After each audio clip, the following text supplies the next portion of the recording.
Internet आज दुनिया की प्राथमिक जरियातों में से एक हो गया है। दुनिया इंटरनेट की आदी हो चुकी है। बगैर इंटरनेट के आज की दुनिया कुछ भी नहीं है।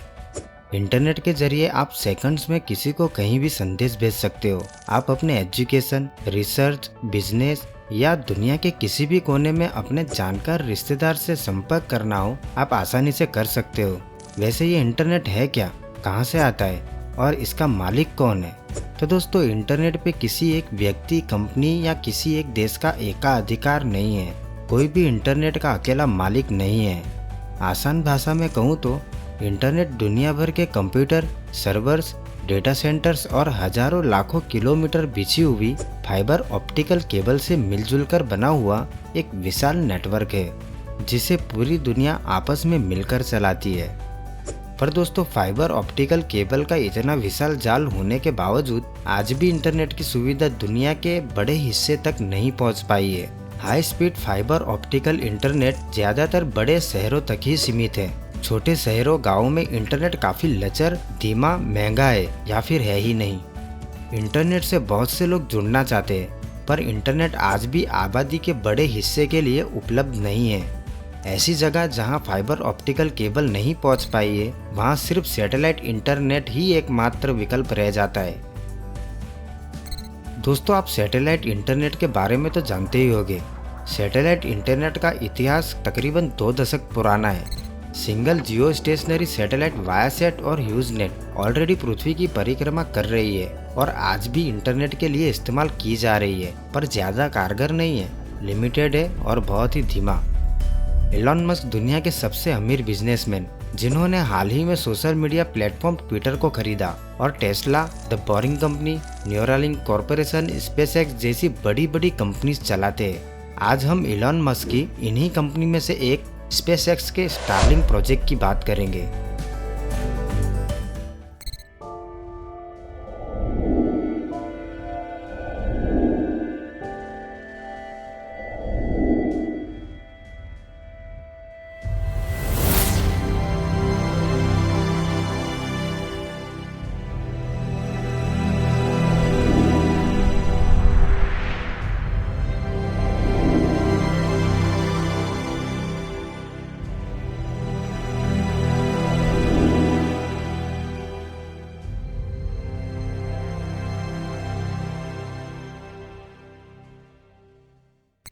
स्टारलिंक दुनिया का सबसे बड़ा उपग्रह समूह होने वाला है।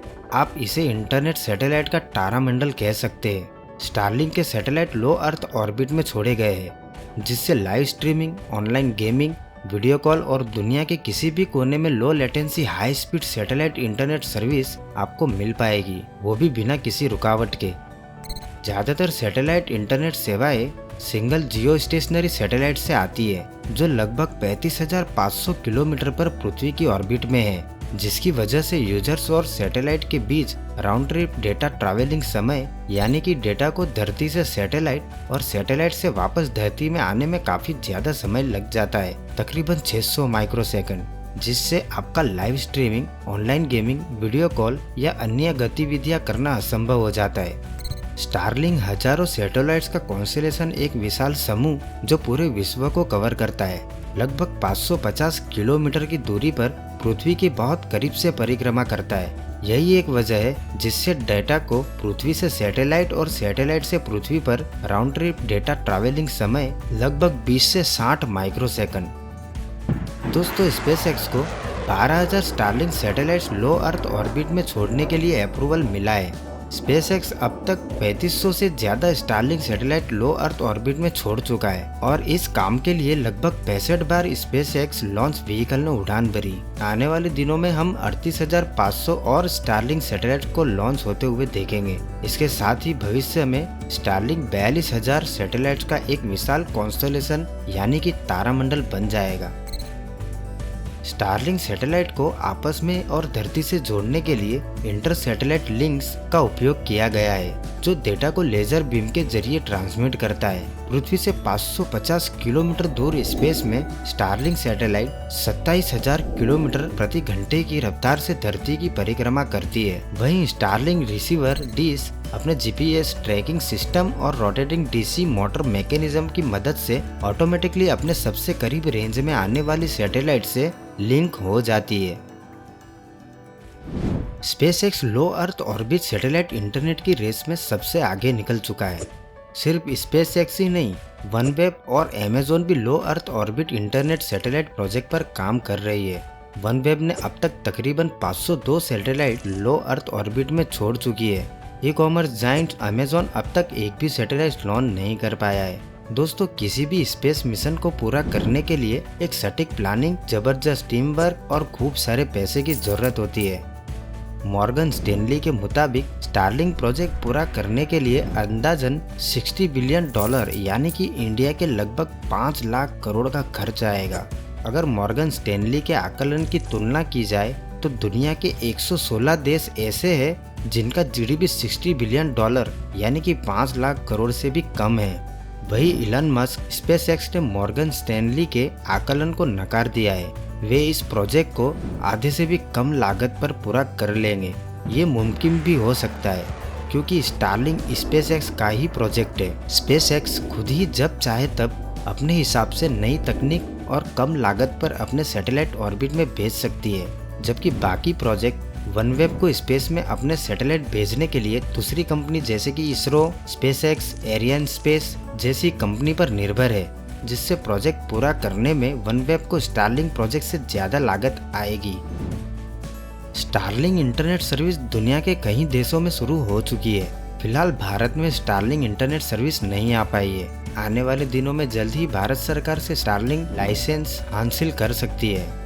वहीं जिन जिन देशों में स्टारलिंक इंटरनेट सर्विस शुरू हो चुकी है, वहां स्टारलिंक की स्पीड और परफॉर्मेंस के मामले में उम्मीद से ज्यादा अच्छे नतीजे देखने को मिल रहे हैं। Leading online speed test website Ookla के डेटा के हिसाब से यूरोप में स्टारलिंक यूजर को 35 से 63 माइक्रोसेकंड लेटेंसी के साथ 100 Mbps से लेकर 160 Mbps तक डाउनलोड स्पीड और 11 Mbps से लेकर 25 Mbps तक की अपलोड स्पीड मिल रही है। और यूएस, कनाडा, मेक्सिको के यूजर को 90 Mbps से लेकर 106 Mbps डाउनलोड और 20 Mbps की अपलोड स्पीड मिल रही है। स्पीड और लेटेंसी की बात करें तो ये पुराने वायासेट और ह्यूजनेट सैटेलाइट इंटरनेट से 10 गुना ज्यादा है और मौजूदा जमीनी फाइबर इंटरनेट से मामूली ही फर्क महसूस होगा।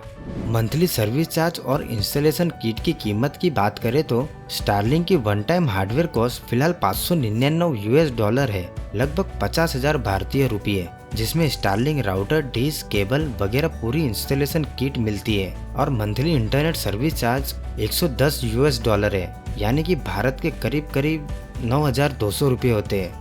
भारत देश के हिसाब से बात करें तो भारत में ब्रॉडबैंड इंटरनेट सर्विस चार्ज दूसरे देशों की तुलना में काफी कम है। 50 से 100 Mbps इंटरनेट स्पीड 500 से 1000 भारतीय रुपये मंथली सर्विस चार्ज में मिल जाती है। देखते हैं भारत में क्या कीमत होगी स्टारलिंक की, और अगर यही कीमत रहती है तो स्टारलिंक को भारत में कैसा रिस्पॉन्स मिलता है, ये तो आने वाला वक्त ही बताएगा।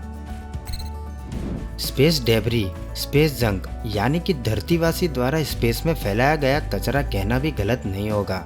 दोस्तों, किसी भी स्पेस मिशन के लिए भेजे गए सैटेलाइट्स का एक सीमित कार्यकाल होता है। कार्यकाल खत्म होने या फिर खराब हो चुकी सैटेलाइट का धरती से कंट्रोल नहीं रहता। ऐसी स्थिति में बेलगाम सैटेलाइट्स पृथ्वी की कक्षा में तेज रफ्तार से घूम रही होती है। ऐसी सैटेलाइट्स आपस में टकराकर कई सारे छोटे बड़े टुकड़ों में बदल जाती है। ये छोटे छोटे टुकड़े बंदूक की गोली की रफ्तार से घूम रहे होते हैं, जिससे भविष्य के space mission, international space station और स्टारलिंक सैटेलाइट कॉन्स्टेलेशन के लिए भी खतरा बढ़ जाता है। स्पेसएक्स द्वारा स्टारलिंक सैटेलाइट को डेब्री से बचाने के लिए ऑटोनोमस कॉलिजन अवॉइडेंस सिस्टम लगाया गया है, ताकि सैटेलाइट टकराव से बची रहे।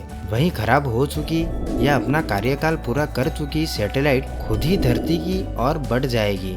धरती के वायुमंडल में प्रवेश करते ही पूरी तरह नष्ट हो जाएगी। इस प्रक्रिया में 1 साल का समय लगेगा। तो दोस्तों क्या लगता है आपको, स्टारलिंक की भारत में एंट्री होगी या फिर टेस्ला इलेक्ट्रिक कार की तरह स्टारलिंक भी भारत में ना आ पाए? आपके हिसाब से स्टारलिंक की भारत में क्या कीमत होनी चाहिए और क्या होनी चाहिए मंथली सब्सक्रिप्शन? नीचे कमेंट बॉक्स में जरूर बताना। वैसे एचईटी नॉलेज का सब्सक्रिप्शन बिल्कुल फ्री है, सब्सक्राइब जरूर कर देना। मिलते हैं किसी और नई इंटरेस्टिंग वीडियो में, तब तक के लिए अपना ख्याल रखना। पूरी वीडियो देखने के लिए धन्यवाद। जय हिंद।